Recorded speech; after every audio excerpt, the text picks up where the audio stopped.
அனைவருக்கும் வணக்கம். Welcome to Dharma academy. இந்த வீடியோவில் நம்ம பார்க்க போகிறது ஜிகேலேருந்து ரொம்ப முக்கியமான வினாக்கள் பார்க்க போகிறோம். ஸோ வீடியோவை ஸ்கிப் பண்ணாமல் ஃபுல்லாக பாருங்கள். எத்தனை கொஷின்ஸுக்கு நீங்கள் கரெக்டாக ஆன்சர் பண்ணீங்க அப்படிங்கிறத கமெண்ட்ஸில் சொல்லுங்கள். வாங்க வீடியோக்குள்ளே போகலாம். முதல் வினா, கீழ்கண்டவற்றுள் தவறான இணை எது? அதாவது குடியரசுத் தலைவரையும் அவருடைய காலத்தில் இருந்த துணை குடியரசுத் தலைவரையும் கொடுத்துருக்காங்க. இதில் தவறாக பொருத்தப்பட்டிருக்க இணை எது? ஃபஸ்ட்டு பாருங்கள், கேஆர் நாராயணன். ஸோ இவர் குடியரசுத் தலைவராக இருக்கிற போது கிருஷ்ணகாந்த் அப்படிங்கிறவர் தான் துணை குடியரசுத் தலைவராக இருந்திருக்கிறார். ஓகேங்களா? இவருடைய பதவி காலம் அப்படின்னா உங்களுக்கு 1997 ஸ்டார்ட் ஆகி 2002 வரைக்கும் இருந்துச்சு. 2002 வரைக்கும் இவருடைய பதவி காலம் இருந்துச்சு. அடுத்தது எஸ் ராதாகிருஷ்ணன்.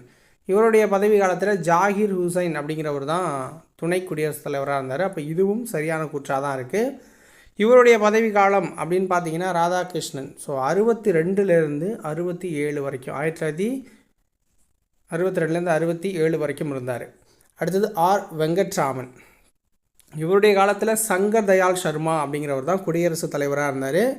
இவருடைய பதவி காலம் அப்படின்னா 1987லேருந்து 1992 வரைக்கும் குடியரசுத் தலைவராக இருந்தார். ஓகேங்களா?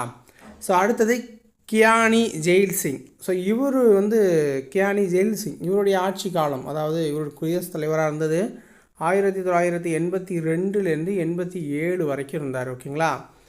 ஸோ இவருடைய காலத்தில் துணை குடியரசுத் தலைவராக இருந்தவர் யாருன்னா ஆர் வெங்கட்ராமன் இவர் இருந்தார். ஓகேங்களா? ஆர் வெங்கட்ராமன் அப்படிங்கிறவர் தான் துணை குடியரசுத் தலைவராக இருந்தார்.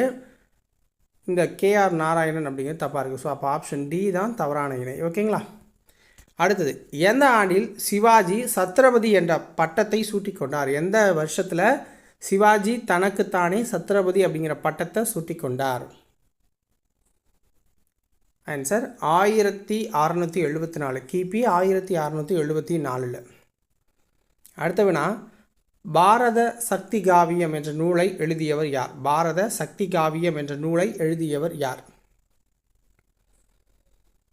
சுத்தானந்த பாரதியார். அடுத்த வினா, மங்கள் பாண்டே தூக்கிலிடப்பட்ட நாள் என்ன? மங்கள் பாண்டே தூக்கிலிடப்பட்ட நாள் என்ன? April 8, 1857. April 8, 1857.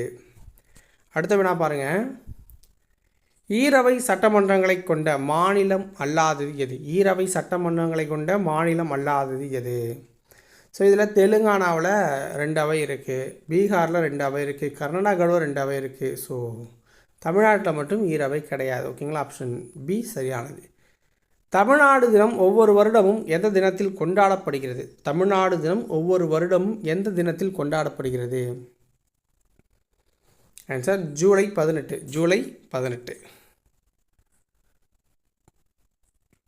Neyveli lignite corporation நிறுவனம் இந்திய அரசால் எப்பொழுது நிறுவப்பட்டது? நெய்வேலி லிக்னைட் கார்ப்பரேஷன் நிறுவனம் இந்திய அரசால் எப்பொழுது நிறுவப்பட்டது? ஆன்சர் 1956. 1956.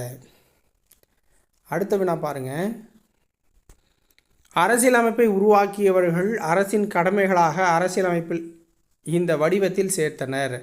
அரசியலமைப்பை உருவாக்கியவர்கள் அரசின் கடமைகளாக அரசியலமைப்பில் எந்த வடிவத்தில் ஒரு இதை சேர்த்தாங்க? ஆன்சர் அரசின் வழிகாட்டும் நெறிமுறைகள் அப்படிங்கிற பேரில் அதை சேர்க்குறாங்க, அரசோட கடமைகளாக. அடுத்தது, எந்த ஹரப்பா நாகரிக தலங்கள் தற்பொழுது இந்தியாவில் இல்லை? கீழ்கண்ட எந்த ஹரப்பா நாகரிக தலங்கள் தற்பொழுது இந்தியாவில் இல்லை? மொஹஞ்சதாரோ மற்றும் ஹரப்பா இந்தியாவில் இல்லை.